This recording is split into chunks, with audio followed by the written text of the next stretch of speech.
I'm back, because apparently last week wasn't enough suffering to make me think that this was a bad idea. But today we're going to be building an engine, because I don't want to play from the depths again this week. Well, I do want to play from the depths, but no, I wanted to do this instead, because I thought of an idea for a project that could spiral very far outside of my realm of things that I know how to do. And maybe it'll all fall apart, or it won't and it'll just take several months. But either way, we're just going to have a bunch of fun. It's going to be great. So, it's automation, in case you haven't heard. So I think I'm going to design an engine today. Nobody's going to add diesel anytime soon, but the closest thing we can get, though, is that compressed natural gas is a fuel type. And you can actually convert diesel blocks to use compressed natural gas as a fuel. Because pretty much all you need to do is add the gas manifold and spark plugs and things. So, kind of want to make an engine that you would put into a railway locomotive. Not a big one, but there are genset locomotives that have 3 small diesel engines, and they just turn them all on and off as they need to. And so I'm going to build some that's probably going to be 750, 800 horsepower, and just see what happens here. And I think maybe we can get away with a giant V6. No. Which looks better though? This would probably fit in the locomotive better. V6, 60 degree V8, I think. You know, I should have done my research first. Hang on, I'm gonna go look at Wikipedia real quick. Okay, so I'm back now, and apparently a lot of these engines, these smaller diesel engines, they're inline sixes and things. Instead of what I thought. So we're gonna do an inline six instead. What would be good for compressed natural gas? Forgive me while I read all these text boxes. Okay, so I've done a little bit more research here, and it seems that this is probably going to be the best kind of block and valves that I can get for a diesel engine of what I'm trying to go for here.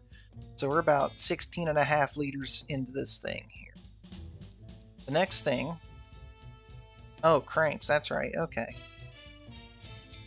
We might run a... Oh, the billet steel's cheaper than the cast.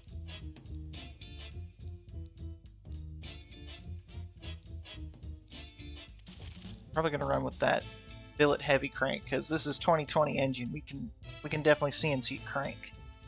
Conrods.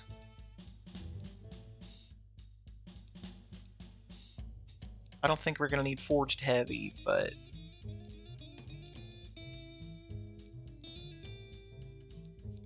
we'll just see what happens with the forged here.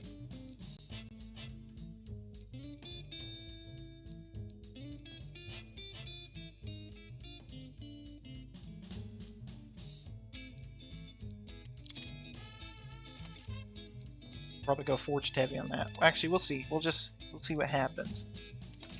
Put a little bit of weight on there. That should be fine.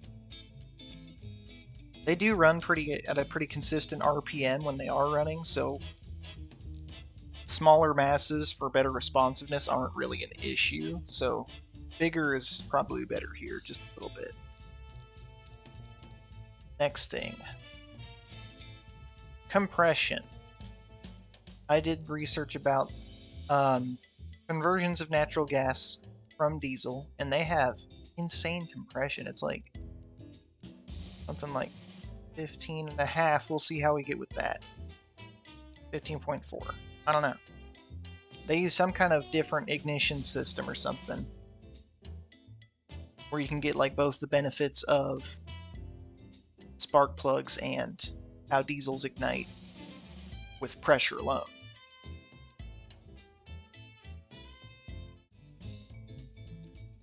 Now, the eagle-eyed among you may have noticed that I was in the alpha branch for automation right now. So that means we have interesting things. I don't know about a supercharger, because these engines definitely would be turbocharged. Not to say that there haven't been superchargers in Railroad Service before. It was the SD45, I want to say, was a supercharged 645. I can't think of anything else. There were a few of them. I don't know if there were any that were twin charged. I don't think there were any that were twin charged. I'm not going to try and twin charging them. EMD did have some strange turbochargers on their prime movers when they built back in the day, so you could find them with like a at low RPMs they did have a roots blower, which is technically a supercharger, and that was hooked up to the engine at low RPM, so that when you got up to the higher RPM and the exhaust gases actually started flowing, you could get proper turbocharging. So of course they wouldn't implement that in the game. So not to say that they should, because it's not a railroad game, but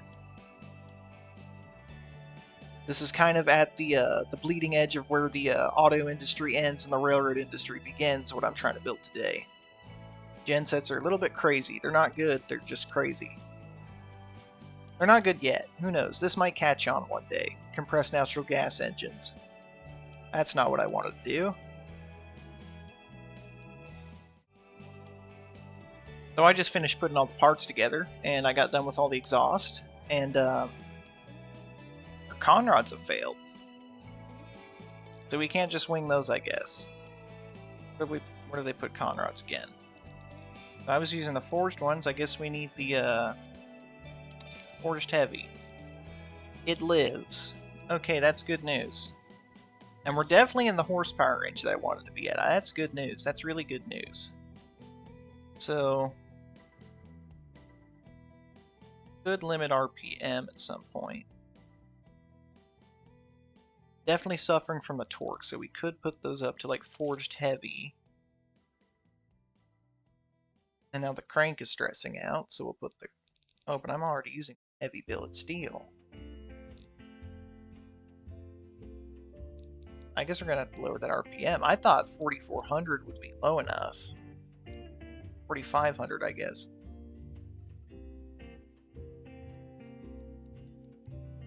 That's fine, though. That's fine. That's still well into the horsepower ranges I wanted to be at.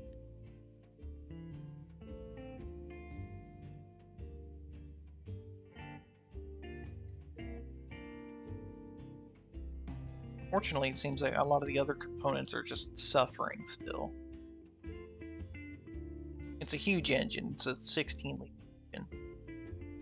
I'll tweak this a little bit more and be back in a minute here. Right, so it's been a couple days now, and I'm finally getting around to finishing this video because I'm a slacker. I only spent really about like a couple extra hours off camera tuning it, and then I just went off to go have fun with the rest of my weekend. So it's now Tuesday night. I go back to work in the morning, and I'm rushing to get this out here. So we'll take a look at the graphs then. I got it up to 750 horsepower, which is pretty much exactly where I wanted it, and the torque actually isn't so bad that it's causing things to explode. Minor reliability issue, however. Such is alternative fuels, I guess. That's probably the end of it, but I know it may have been short after the edit, but supposedly, I think I said at the start of the video 2 days ago that there might be more. And it won't be involved with this game, maybe.